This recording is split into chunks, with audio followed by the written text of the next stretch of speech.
चलिए जी, good evening. Common size statement हमारा स्टार्ट हुआ था, तो कॉमन साइज का हमने कल पहला एक एलिमेंट कर लिया था, कॉमन साइज बैलेंस शीट। आज हम करने वाले हैं common size P and L account. ठीक है, पी एंड एल अकाउंट का फॉर्मेट अब मैं याद नहीं करवा रहा, पिछले चैप्टर में हमने कर लिया है कंपैरेटिव वाले में। ठीक है, कंपैरेटिव वाले में हमने कर लिया था। सबसे पहले होती थी रेवेन्यूज, ठीक है, यानी कि पहले आती थी आरएफओ, आरएफओ के बाद अदर इनकम, फिर आ जाता था टोटल रेवेन्यू, फिर आते थे 7 तरह के खर्चे। पहला कॉस्ट ऑफ मटेरियल, दूसरा परचेज, तीसरा चेंजेस ऑफ इन्वेंट्री, चौथा एम्प्लॉय बेनिफिट, पांचवा फाइनेंस कॉस्ट। बोलना है आपने भी, पता चल रहा है क्या हो रहा है? क्या था पहला, क्या होता था? हाँ, तभी फिर अब जब बोल रहे हैं तो थोड़ा सुनो ना, अब आप सुन भी नहीं रहे। पहला क्या होता था? आर एक्सपेंस में पहला कॉस्ट ऑफ मटेरियल कंज्यूम्ड, दूसरा परचेजेस, तीसरा चेंजेस इन इन्वेंट्री, चौथा एम्प्लॉइज बेनिफिट, पांचवा फाइनेंस को, सिक्स्थ डेप्रिसिएशन, सेवंथ। तो इन सातों का टोटल करके टोटल एक्सपेंसेस बन जाता है। फिर टोटल रेवेन्यू में से टोटल एक्सपेंसेस माइनस कर दो तो आ जाएगा प्रॉफिट बिफोर टैक्स, उसमें से टैक्स माइनस कर दो तो आ जाता है profit after tax. Illustration number 5 निकालना, आप अपनी बुक में देख लो, ये वाली है जहां पे रेवेन्यू फ्रॉम ऑपरेशन 2 लाख है। तो इनकम्स दी हुई है, टोटल रेवेन्यू दी हुई है, कॉस्ट ऑफ मटेरियल कंज्यूम दिया हुआ है, other expenses, total expenses. You are required to prepare, tax भी दिया हुआ है 40,000। Prepare the common size statement of P and L account.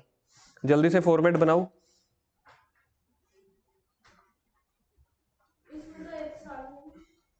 Common size बनाना ना, एक काम करो यार, इसी के साइड पे कर देंगे, इस क्वेश्चन को बुक में ही कर दो, इसी के साइड पे ही। बुक किसके पास नहीं है? बाकी सबके पास है। इसके साइड पे ही कर देते हैं इस वाले क्वेश्चन को। तो total revenue minus total expense, profit before tax निकालना पड़ेगा लेकिन मेरे को ना। चलो कोई बात नहीं, हमने परसेंटेज निकालनी है।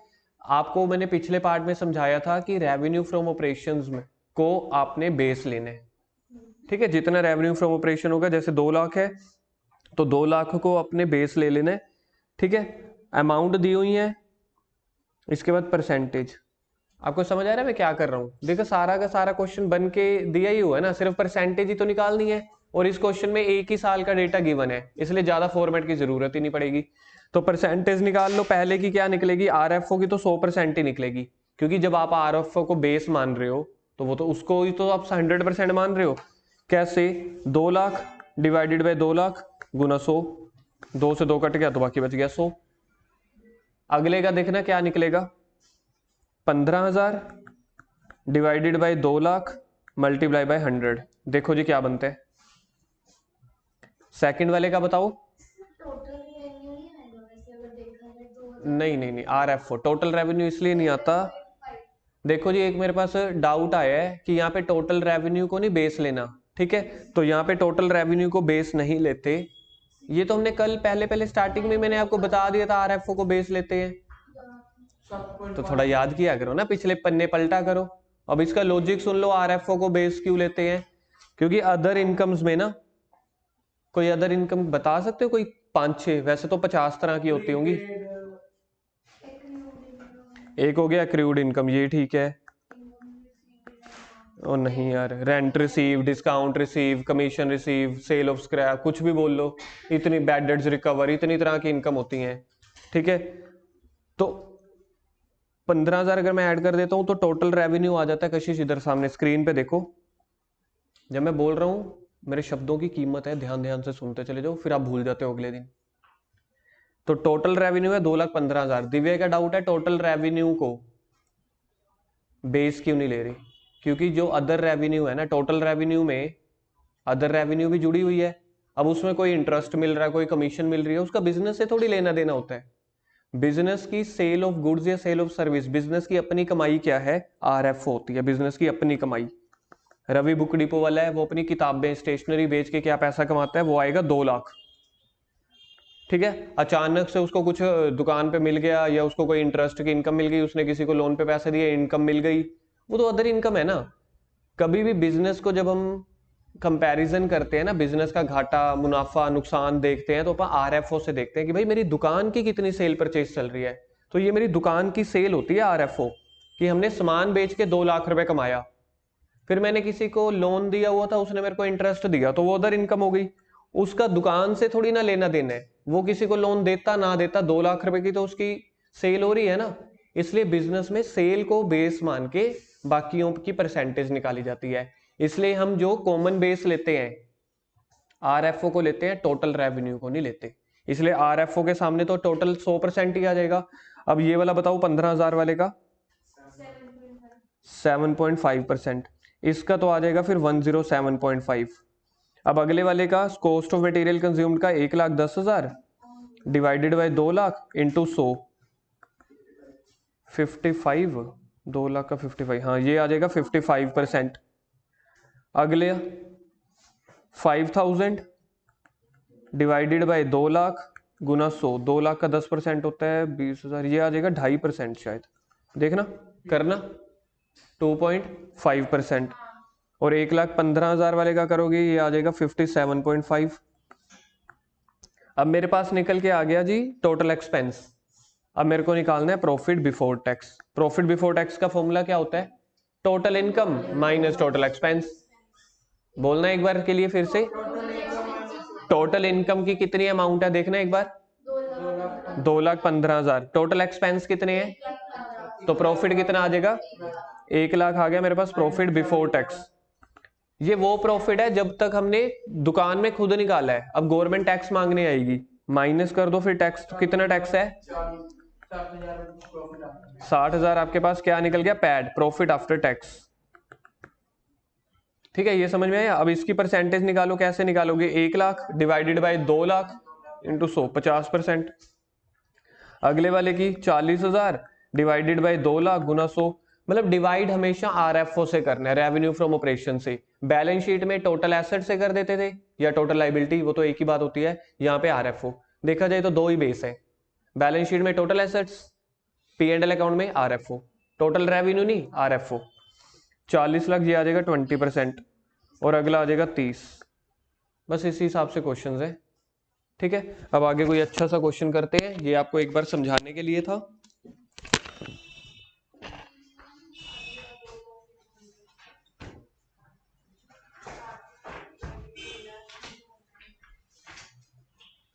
कल हमारा नया चैप्टर स्टार्ट हो जाना है, कैश फ्लो। बस ये चैप्टर इतना ही है, कैश फ्लो हमारा स्टार्ट हो जाएगा। नहीं नहीं, कैश फ्लो बड़ा है, उसके बाद वो पे रहता है ना डिवेंचर्स वाले चैप्टर। कम से कम 10-11 दिन में कर सकते हैं अगर आप मेरा साथ दोगे थोड़ा सा, क्योंकि 15 तारीख को हमारा अकाउंट्स का एग्जाम है। ये हमारे स्कूल वाले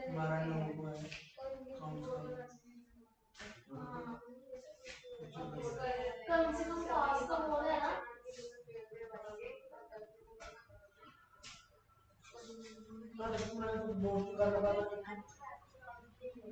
चलो चलो चलो, इलस्ट्रेशन नंबर 8 निकालो जल्दी से। आज हमने कम से कम 4-5 क्वेश्चंस करने हैं। इलस्ट्रेशन नंबर 8 जिसमें रेवेन्यू फ्रॉम ऑपरेशन है 30 लाख और 20 लाख।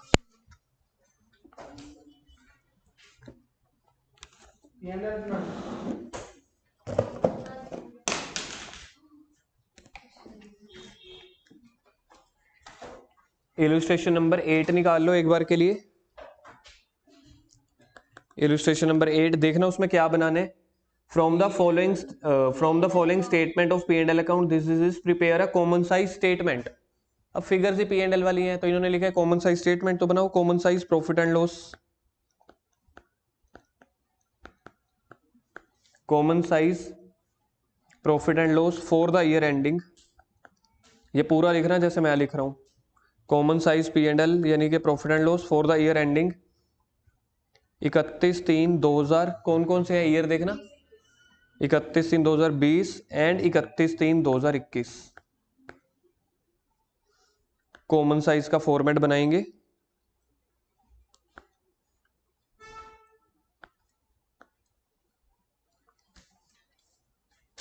एक काम करते हैं, पहले 31/3/20 वाला बना लेते हैं, फिर 31/3/21 का बना लेंगे। ये देखो रुपीज परसेंटेज, रुपीज परसेंटेज, मतलब मैंने पहले 20 का पूरा कर दिया। बुक में हो सकता है पहले रुपीज किए हूं दोनों, फिर दोनों परसेंटेज। अब देखो सबसे पहले क्या दिया हुआ है, सबसे पहले हमने दिया हुआ है फर्स्ट पे RFO, revenue from operations. RFO देखना क्या क्या दिए हुए हैं। पहले 20 लाख लिखने, पहले का 20 लाख, फिर है 30 लाख। हाँ इनके तो 100 पहले ही डाल दो। अच्छा अब क्वेश्चन में ढूंढो अदर इनकम है सेकंड में, ऐड कर देंगे अदर इनकम्स। अदर इनकम है 4 लाख और 3,60,000, तो 4 लाख यहाँ पे आ गया, 3,60,000 यहाँ पे आ गया। अब मेरे पास आ जाएंगी टोटल रेवेन्यू। टोटल रेवेन्यू, आप इसको टोटल इनकम भी बोल सकते हो, और यहाँ पे मैंने डाल दिया पॉइंट नंबर 1। यहाँ पे आ गया 24 लाख, और यहाँ पे 30 और 3 33,60,000। ठीक है जी, रेवेन्यू फ्रो इसके बाद आ जाएंगे मेरे पास एक्सपेंसेस। एक्सपेंसेस में देखना क्या क्या दिए हुए हैं। एक्सपेंसेस टोटल ही दे रखे हैं 10 लाख और 12 लाख, तो एक्सपेंसेस के सामने लिख दिया 10 लाख 12 लाख।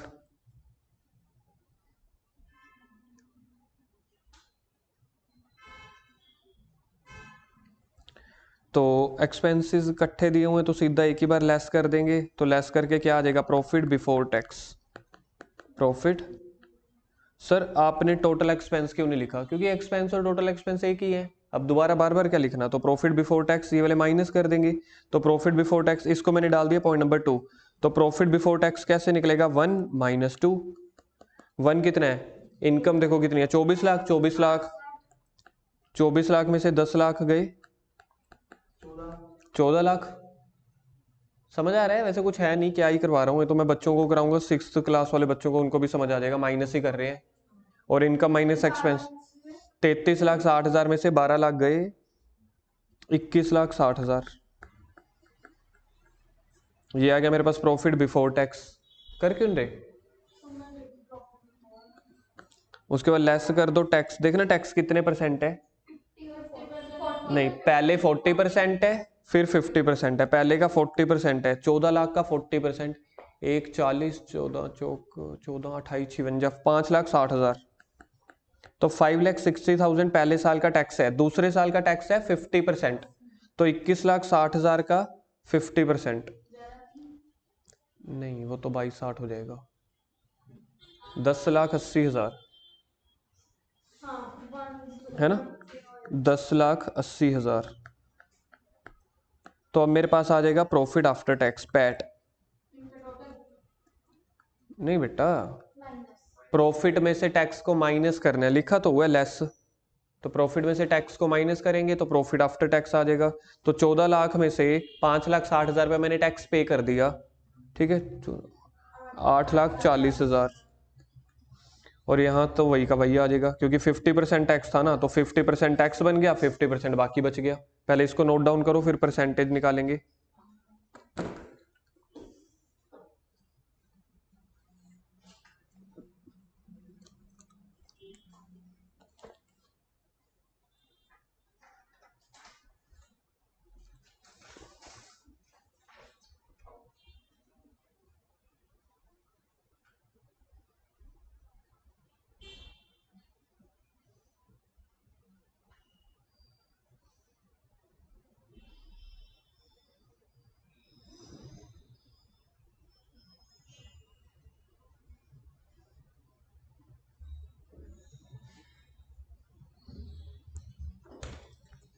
ठीक है जी, ये हो गया। अब मेरे को परसेंटेजेस निकालनी है, पहले मैं अदर इनकम की निकालूंगा।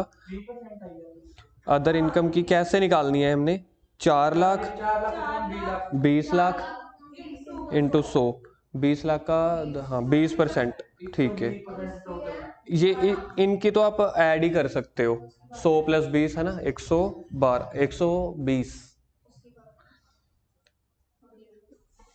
एक्सपेंसेस की कितनी निकलेगी, 50, 10 लाख, ये तो बड़ा सौखा है वैसे, 10 lakh divided by 20 lakh into 100, तो ये आ जाएगी 50% एक्सपेंसेस की।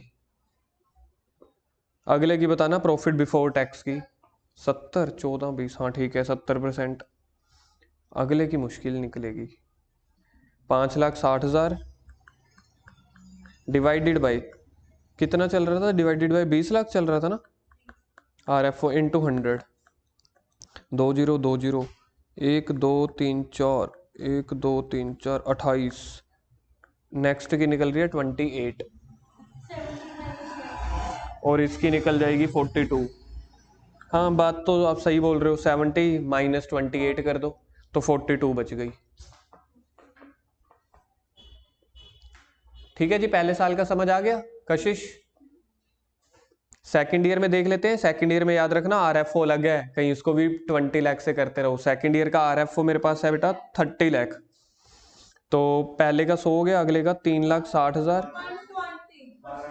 120 नहीं आएगा, यहाँ पे 12 आएगा, 12 ठीक है, क्योंकि 30 लाख का 12% 360, हाँ ये आ जाएगा 112। एक्सपेंसेस की 40, प्रॉफिट बिफोर टैक्स की 21,60,000 डिवाइडेड बाय 30 लाख इंटू 100। करना ये वाली की है 72 आ गई। अच्छा 10,80,000 वाले की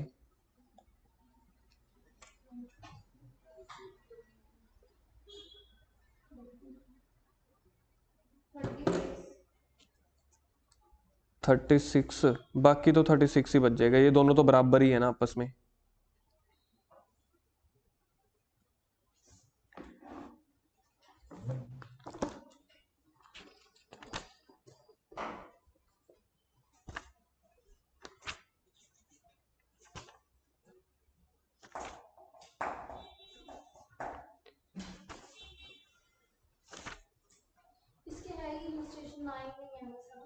हम्म।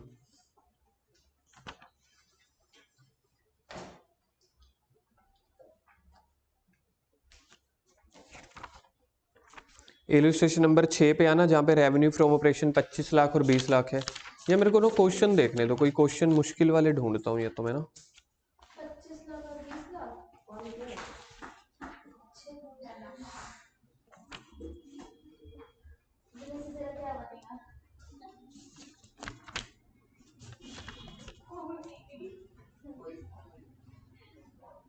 क्या बनेगा? मेरा टाइम नहीं पीना तो खुद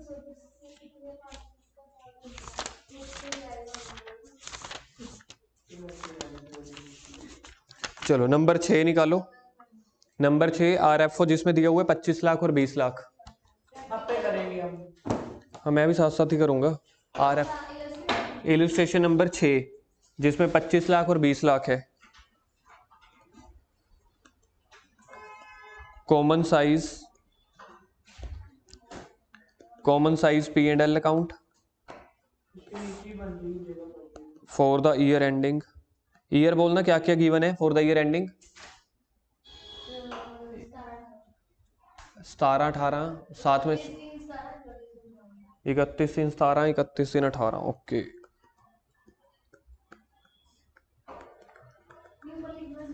बिल्कुल जरूरी है, मैं लिख रहा हूं ना तो मेरी रीस करो और लिखो।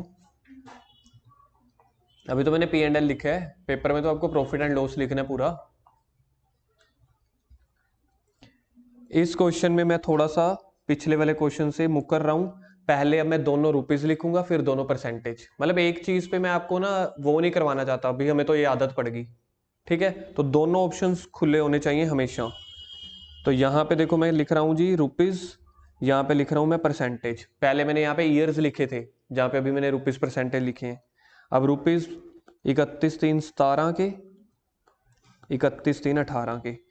और पिछले वाला फॉर्मेट देखो, मैं एक बार के लिए आपको दिखा देता हूँ। पहले हमने ईयर ले लिए थे, उसका रुपी परसेंटेज लिया था। अब मैंने रुपी ले लिया, उसके दोनों अलग अलग ईयर ले लिए। राहुल ये ऐसे बनाना है अब। नहीं नहीं नहीं, मेरी तरह बनाना है ऐसे। तभी मैं कह रहा हूँ मैं एक ही फॉर्मेट की आदत नहीं डलवा सकता। कोई बात नहीं, 2 लाइनों को बाद दोबारा कर दे। पूछो।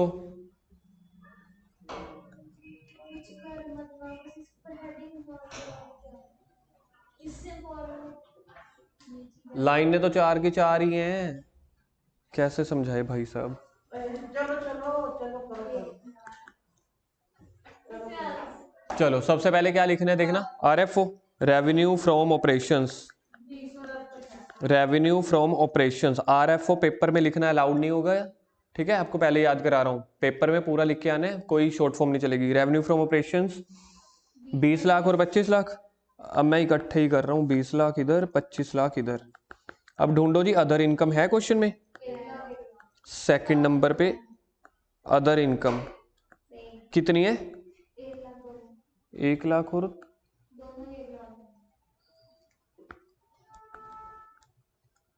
1 लाख और 1 लाख, ठीक है जी। मेरे पास अब ये क्या निकल के आ जाएगा, निकलेगा क्या, total revenue point number 1 21 lakh आ गया, यहाँ पे 26 लाख आ गया। चलो जी टोटल रेवेन्यू हो गया, मेरे पास निकलने हैं एक्सपेंसेस। एक्सपेंसेस में पहला है कॉस्ट ऑफ मटेरियल कंज्यूम्ड, दिया हुआ है क्या, अभी मैं 7 के 7 खर्चे लिखने वाला हूँ, आप लोगों ने भी 7 में लिखने हैं। कॉस्ट ऑफ मटेरियल कंज्यूम कितने,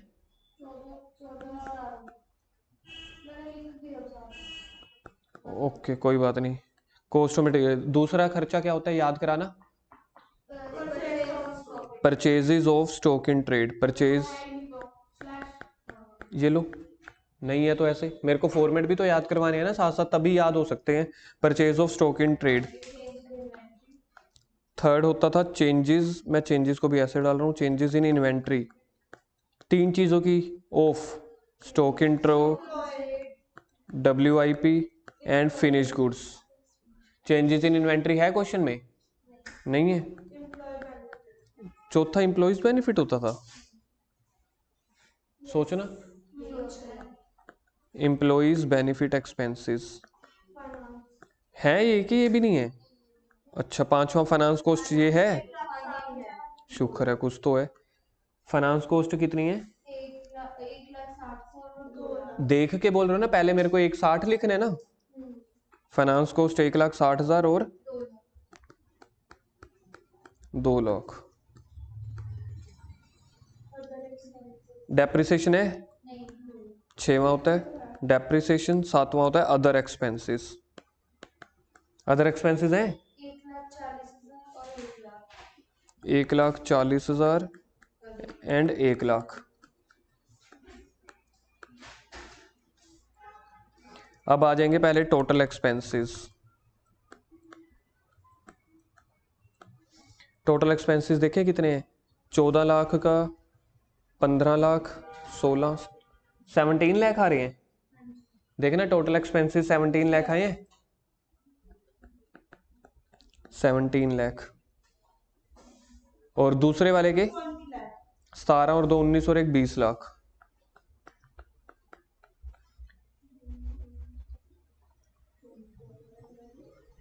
टोटल इनकम्स हो गई है मेरे पास, टोटल इनकम्स हो गई हैं, टोटल एक्सपेंस हो गए हैं। इनकम में से एक्सपेंस माइनस करेंगे तो क्या आएगा, प्रॉफिट बिफोर टैक्स। तो प्रॉफिट बिफोर टैक्स, पहले साल की इनकम्स थी, देखना पहले साल की इनकम कितनी है, नहीं यार, पहले साल की इनकम कितनी है 21 लाख, एक्सपेंस है 17 लाख, तो प्रॉफिट बिफोर टैक्स आ जाएगा 4 लाख रुपए। रजत 26 कहाँ बोल रहे थे आप। दूसरे साल की इनकम है मेरे पास 26 लाख और एक्सपेंस है 20 लाख, दूसरे साल का प्रॉफिट कितना बचेगा 6 लाख। ठीक है जी, P&L अकाउंट की फिगर्स लिखी गई, फॉर्मेट लिखा गया, आप निकालनी है परसेंटेज, सबसे मुश्किल काम। 20 को 20 लाख को बेस मानना, पहले वाले में बेस मानेंगे 20 लाख को, 17 वाले में, तो ये तो आ गया 100। अब अगले वाले का निकालेंगे, 1 लाख डिवाइडेड बाई 20 लाख गुना 100, ये आ जाएगा 5%, क्योंकि 20 लाख का 10% होता है 2 लाख, तो 1 लाख है आधा। ये अगला आ जाएगा 105। कॉस्ट ऑफ मटेरियल कंज्यूम का कितना आएगा, तू देख देख के बोली जा यार आप कितना यार हमें, अच्छा 14 lakh divided by 20 lakh into 100, 70। अगले वाले का निकलेगा 1,60,000 डिवाइडेड बाई 20 लाख इंटू 100। 1,60,000 का नहीं नहीं 8% आएगा फाइनेंस कॉस्ट वाले में 8। अगला कितना है? अगला है 1,40,000 डिवाइडेड बाई 20 लाख, ये आ जाएगा 7%। अच्छा टोटल एक्सपेंसेस में 17 लाख डिवाइडेड बाई 20 लाख, 17 20 80 85% आ जाएगा। देखना ये वाला 85 बनता है टोटल एक्सपेंस का, देखना 85% बन रहा है और ये बन जाएगा 20।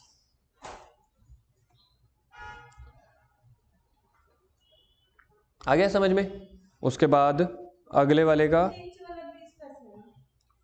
करके देख लो, 5 माइनस 85 उसको छोड़ो ना, सिंपल रखो। 4 lakh divided by 20 lakh into 100, सारे वही के वही तो कर रहे हैं कैलकुलेशंस। इस वाले चैप्टर में ना कंसंट्रेशन चाहिए होती है, वो भी कब? जब परसेंटेज निकाल रहे हो, बस इधर उधर बंदा देख लेता है। नहीं तो अगले वाले की 100 मान लो, अब इसका 25 लाख है बेस, निकालनी किसकी है याद रखना है, देखो इसकी निकालनी है। अब 1 lakh divided by 25 lakh into 100, 25 का हाँ 4, ठीक है बिल्कुल, और ये आ जाएगा फिर 104। अगले वाला है 17 lakh, 17 lakh divided by 25 lakh Guna 100, 17 4 the 68, तो 68% बन रही है, ठीक है बिल्कुल। अगले वाले का करेंगे हम, ये वाले का 2 lakh divided by 25 lakh into 100, हाँ 8 बिल्कुल ठीक है। अगले वाले का 1,40,000 नहीं 1 लाख डिवाइडेड बाई 25 लाख, ये 4% था।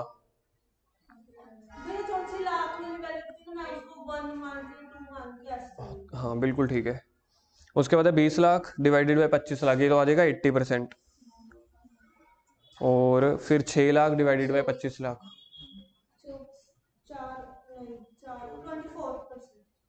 मैं 24 फारसी बोल रही हूँ। तो वो कौन सा फारसी बोली है? वो कहती नहीं। ठीक है जी, कॉमन साइज का ये टॉपिक भी खत्म हो गया।